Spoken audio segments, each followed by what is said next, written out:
지금 전 세계가 충격에 빠졌습니다. 서양이 자랑해온 모든 해군 신화가 한순간에 무너질지 그 누구도 상상 못했습니다. 프랑스 최고의 히스토리 채널, 미국 군사학교, 영국의 해군 엘리트들까지 단 한 명의 이름 앞에 모두가 입을 다물 수밖에 없었던 믿을 수 없는 사건. 도대체 유럽과 미국의 권위자들이 이토록 집착하는 한국의 힘은 무엇일까요? 오늘 당신의 세계관이 완전히 뒤집힐 것입니다. 잠깐 1초 만에 누를 수 있는 좋아요 버튼을 꼭 눌러주시면 영상 제작에 큰 힘이 됩니다.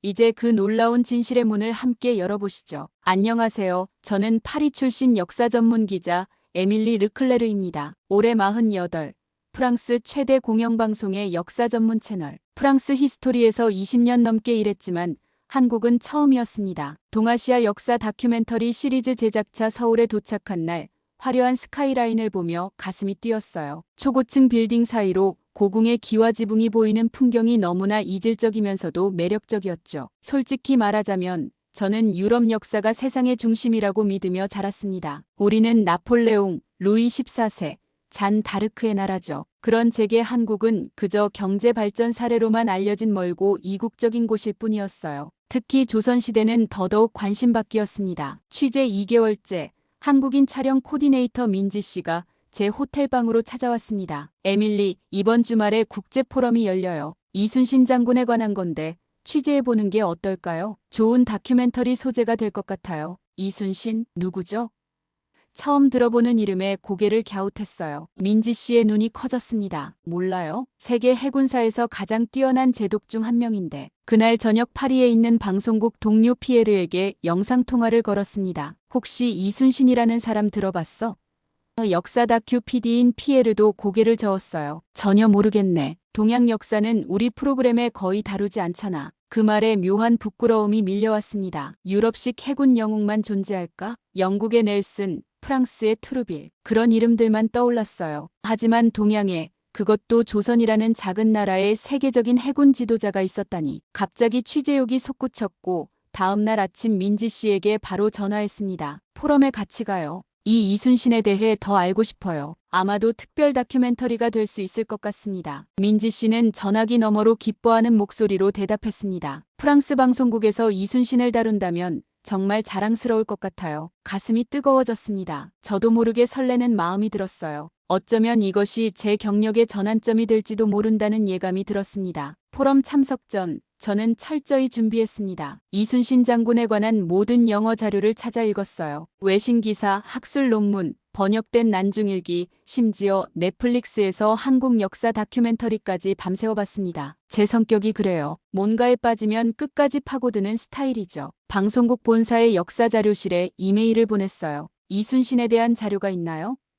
돌아온 답변은 의외였습니다. 몇 년 전 군사 채널에서 동양의 넬슨으로 짧게 소개한 적이 있습니다. 하지만 정말 미미한 분량이에요. 더 놀라운 건 프랑스 생시르 육군사관학교에서도 이순신에 대한 강좌가 개설되어 있다는 사실이었어요. 심지어 미 해군사관학교, 영국 왕립해군대학에서도 동일했습니다. 세계 최고 군사 교육기관들이 조선의 장군을 연구하는데 왜 우리 역사 채널에선 다루지 않았을까요? 저는 충격받았어요. 그리고 명량해전, 단 12척의 배로 300척의 일본 함대를 물리친 기적 같은 승리예요. 저는 그 해전을 다룬 영상을 보며 소름이 돋았습니다. 에펠탑 높이의 파도가 일어나는 명량해협에서 죽음을 각오한 리더십이 기적을 만들어낸 순간이었죠. 필사즉생 필생즉사, 죽기를 각오하면 살고 살고자 하면 죽는다. 이 말이 제 마음을 관통했어요. 우리 서양 철학자들의 명언보다 더 강렬했습니다. 민지 씨에게 전화했습니다. 유럽 군사학교에서도 이순신을 연구한다는 걸 알고 계셨어요? 물론이죠. 그의 리더십은 국경을 넘어선 지혜니까요. 민지 씨의 말에 부끄러워졌어요. 저는 역사 전문 기자로서 이런 사실조차 몰랐으니까요. 그날 밤 제 취재 노트에 적었습니다.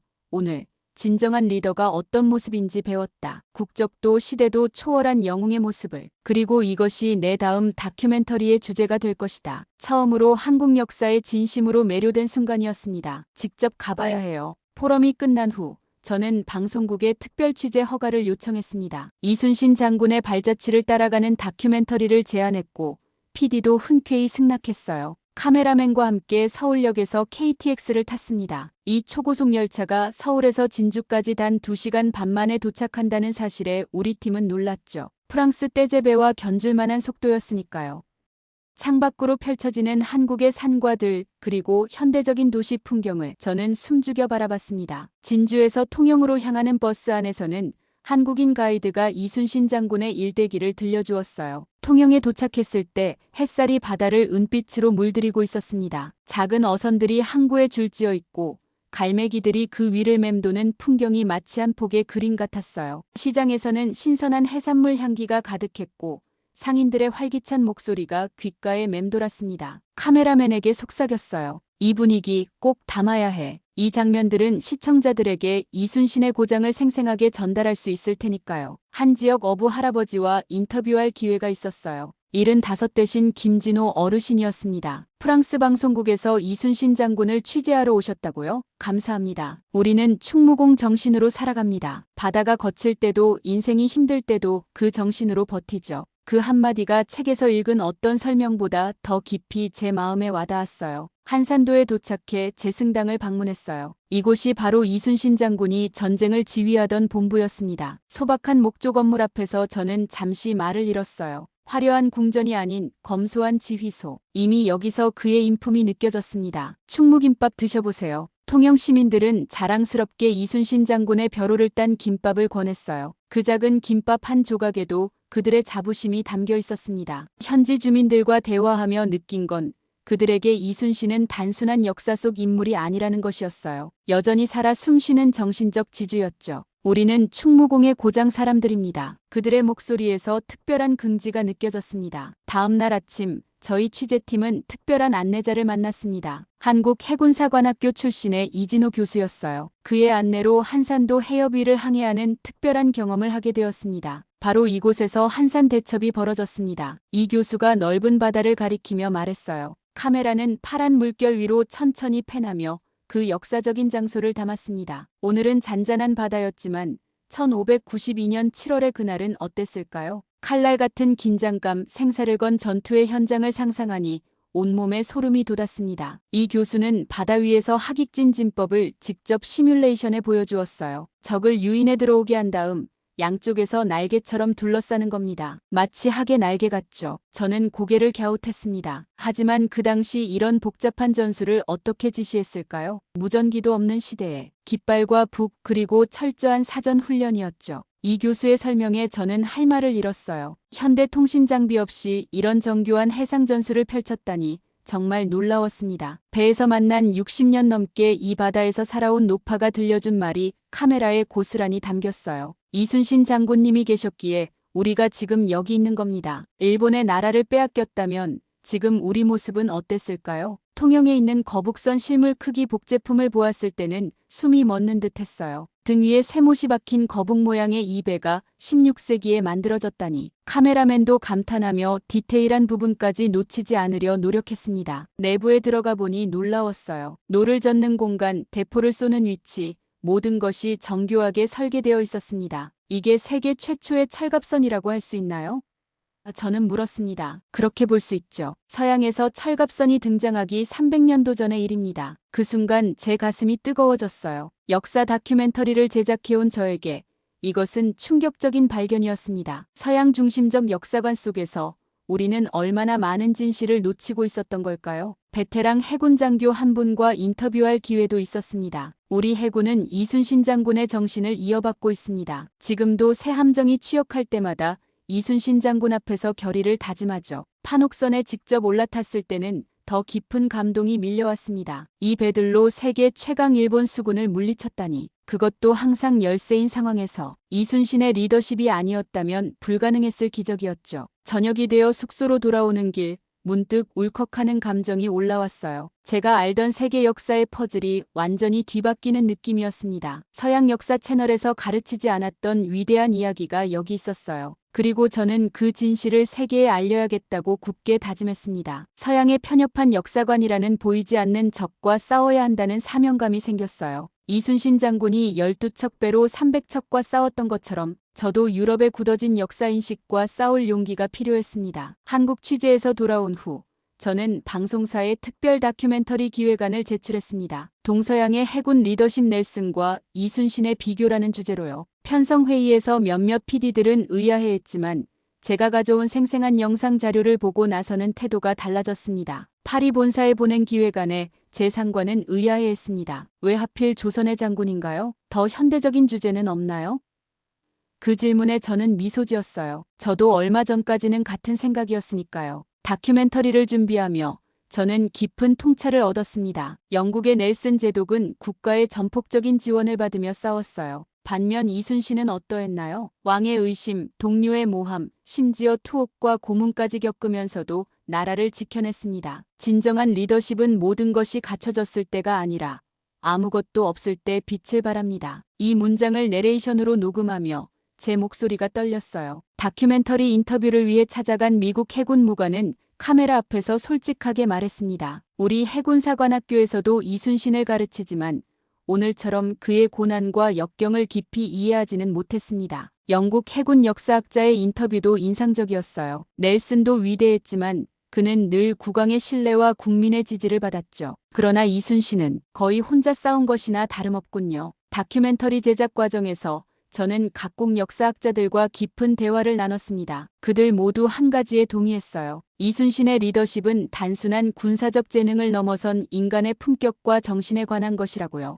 특히 중국 해군사 전문가의 말이 제 마음을 울렸습니다. 이순신은 자신의 영달보다 백성을 먼저 생각했습니다. 이것이 동양적 리더십의 핵심이죠. 편집실에서 밤을 새우며 영상을 다듬는 동안 저는 오랫동안 생각에 잠겼어요. 이순신이 겪은 고통과 역경을 떠올리며 제 눈에서 눈물이 흘렀습니다. 그가 최후의 전투에서 내가 죽었다는 말을 하지 말라고 했던 이유를 이제야 깊이 이해할 수 있었어요. 그에게 중요한 건 자신의 생존이 아니라 나라와 백성의 희망이었으니까요. 자정이 넘어 저는 인생에서 처음으로 한국어 공부를 시작했어요. 이순신의 진정한 말과 글을 원문으로 읽고 싶었거든요. 그것이 제가 이 위대한 영혼의 이야기를 세상에 전하는 기자로서의 의무라고 생각했습니다. 드디어 제 다큐멘터리 바다의 영웅, 이순신이 프랑스 히스토리 채널에서 방영되었습니다. 반응은 예상보다 훨씬 뜨거웠어요. 시청률은 채널 역사상 가장 높았고 유럽 전역에서 반향을 일으켰습니다. 이 성공에 힘입어 세계 역사방송 포럼이 루체른에서 열렸을 때 저는 특별 발표자로 초청받았어요. 주제는 위기 속의 리더십 역량 대첩의 교훈이었습니다. 세계 각국의 방송인들 앞에서 저는 이순신 장군의 가장 위대한 순간을 이야기하기로 했어요. 발표 직전 파리에 있는 제작진과 영상통화를 했습니다. 당신 정말 변했어. 이제 한국 역사 전문가가 된 것 같아. 동료의 말에 웃음이 나왔어요. 제가 이렇게 변할 줄 누가 알았을까요? 발표단상에 서서 저는 깊은 숨을 들이마셨어요. 1597년 이순신 장군은 모든 것을 잃었습니다. 그의 지위, 명예, 그리고 그가 아끼던 대부분의 함대까지. 청중들의 시선이 저에게 고정되었어요. 그는 고문을 당하고 백위종군했습니다. 그리고 돌아왔을 때 그에게 남은 것은 단 12척의 배뿐이었어요. 반면 적은 330척이었죠. 프랑스어로 번역한 이순신의 장계를 천천히 읽었습니다. 신에게는 아직 12척의 배가 있습니다. 이 단순한 문장에 담긴 결연한 의지, 불굴의 용기를 느끼며 제 목소리가 떨렸어요. 명량해협을 직접 방문했던 취재 영상을 보여주며 이야기했습니다. 그곳에서 인터뷰한 70대 해녀 할머니가 저에게 말씀하셨어요. 우리 바다는 이순신의 피로 지켜졌다고. 그 말씀을 들으며 저는 이 바다에 대한 한국인들의 특별한 감정을 이해하게 되었습니다. 명량해협의 지형과 조류에 관한 설명, 이순신이 어떻게 자연의 힘을 전략적으로 활용했는지, 그리고 절망적인 상황에서도 포기하지 않은 그의 정신을 이야기했습니다. 아무도 그의 승리를 믿지 않았어요. 심지어 그의 부하 장수들조차 후퇴를 권했죠. 하지만 이순신은 말했습니다. 죽기를 각오하면 살 것이고 살고자 하면 죽을 것이다. 발표가 끝났을 때 놀라운 일이 벌어졌어요. 모든 청중이 일어나 기립박수를 보냈습니다. BBC 역사 채널 책임자는 눈물을 훔치며 제게 다가왔어요. 우리도 이 이야기를 영국 시청자들에게 전해야겠군요. 독일 방송국 PD가 제게 말했습니다. 오늘날 우리에게 필요한 것이 바로 이런 리더십의 이야기입니다. 자신의 영딸이 아닌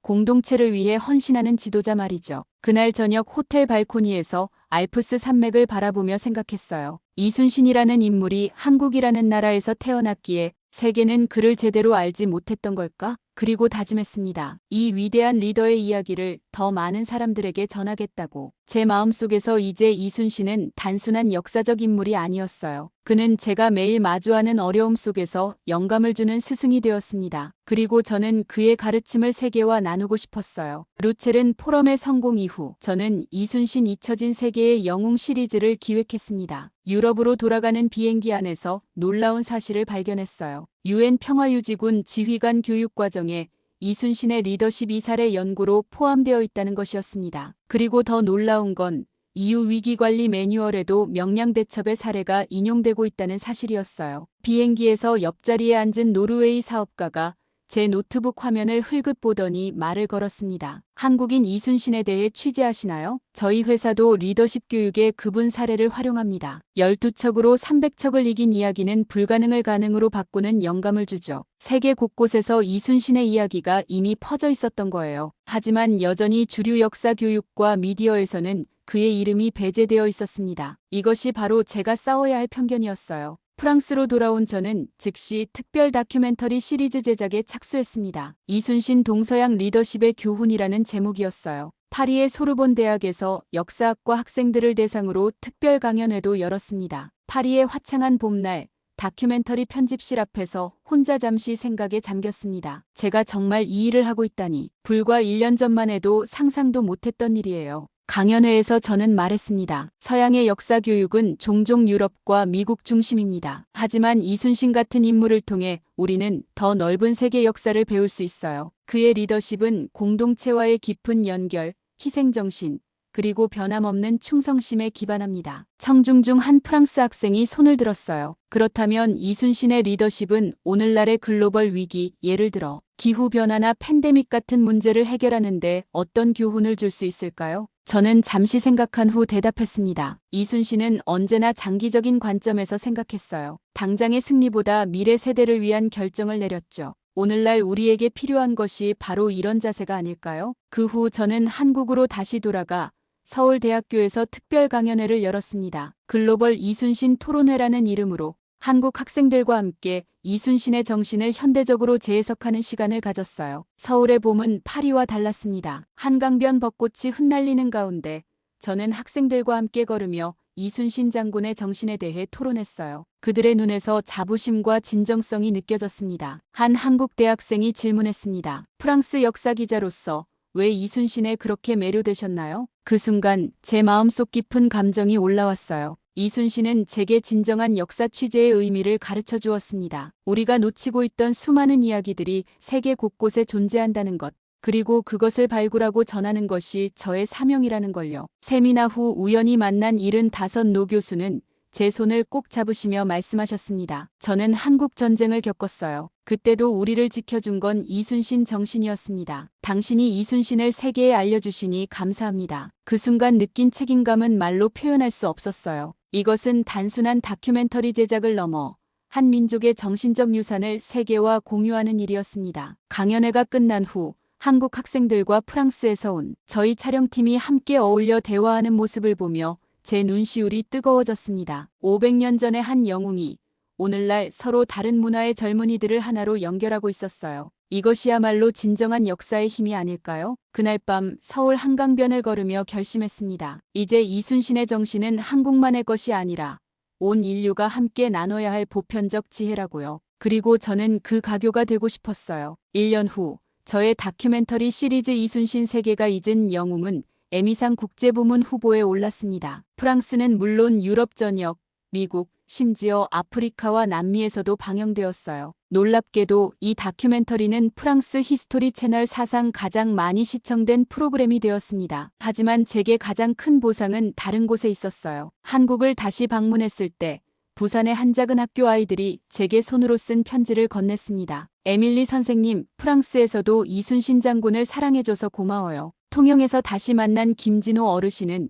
이제 제 오래된 취재원이자 친구가 되어 있었습니다. 그는 손수 잡은 생선으로 끓인 맑은 탕을 대접하시며 말씀하셨어요. 이순신 장군이 살아계셨다면 당신 같은 외국 기자가 그분의 정신을 세계에 알리는 걸 보고 얼마나 기뻐하셨을까요? 그 순간 제 눈에서 눈물이 흘렀습니다. 어쩌면 이것이 진정한 역사 기자의 역할이 아닐까요? 국경을 넘어 서로의 영혼을 이해하고 존중하는 이야기를 전하는 것. 한국방송국과의 인터뷰에서 저는 처음으로 서툰 한국어로 말했어요. 이순신 장군은 이제 한국만의 영웅이 아닙니다. 그는 세계의 영웅입니다. 그 말을 하는 순간 제 마음은 놀라운 평화로 가득 찼습니다. 어쩌면 제 기자 인생의 사명을 찾은 것인지도 모르겠다는 생각이 들었어요. 문화와 역사의 벽을 넘어 인류의 공통된 가치를 찾아내는 것. 그것이 진정한 역사 저널리스트의 역할이 아닐까요? 파리로 돌아온 후 저는 이순신 글로벌 리더십 다큐멘터리 시리즈라는 국제 협력 프로젝트를 시작했습니다. 이 프로그램은 세계 각국의 방송사들이 함께 이순신의 리더십 원칙을 탐구하고 글로벌 위기에 적용하는 방법을 연구하는 것이었어요. 프로젝트 발표회에서 한 노르웨이 방송 PD가 제게 물었습니다. 에밀리, 당신의 역사적 영웅은 누구입니까? 과거의 저였다면 나폴레옹이나 잔 다르크를 말했을 거예요. 하지만 이제 제 대답은 달라졌습니다. 제 영웅은 이순신입니다. 그 말을 하는 순간 회의장에 놀라운 침묵이 흘렀어요. 그리고 이어진 것은 진심 어린 박수였습니다. 그들도 알았던 거죠. 제가 단순한 호기심이나 시청률을 위한 관심을 넘어 진정으로 이순신의 정신에 감화되었다는 것을. 방송국 동료들은 제 변화를 지켜보며 미소 지었어요. 당신이 이렇게 열정적인 모습은 처음 봐요. 프랑스에서 가장 동양적인 영혼을 가진 기자가 되었네요. 프랑스로 돌아와 생각해보니 제 인생의 가장 큰 적은 편견이었던 것 같습니다. 서양 중심적 역사관이라는 보이지 않는 적과 싸워야 했어요. 하지만 이순신 장군이 제게 가르쳐 주셨습니다. 불가능해 보이는 적과도 싸울 용기를, 그리고 진실을 위해 홀로 서는 법을. 오늘도 저는 편집실 책상 위에 놓인 이순신 장군의 초상화를 바라봅니다. 그리고 다짐해요. 동서양의 경계를 넘어 인류의 공통된 가치를 찾아내는 역사기자가 되겠다고. 이것이 제가 이순신 장군에게 배운 가장 큰 교훈입니다. 필사즉생 필생즉사. 이제 이 말은 제 삶의 모토가 되었어요. 제 여정은 이제 시작일 뿐입니다. 이순신 장군의 정신을 전 세계에 알리는 여정은 계속될 테니까요. 오늘 사연은 여기까지입니다. 영상이 재미있으셨다면 구독과 좋아요, 댓글 부탁드리고요. 다음 영상으로 찾아뵙겠습니다. 감사합니다. 감동항아리였습니다.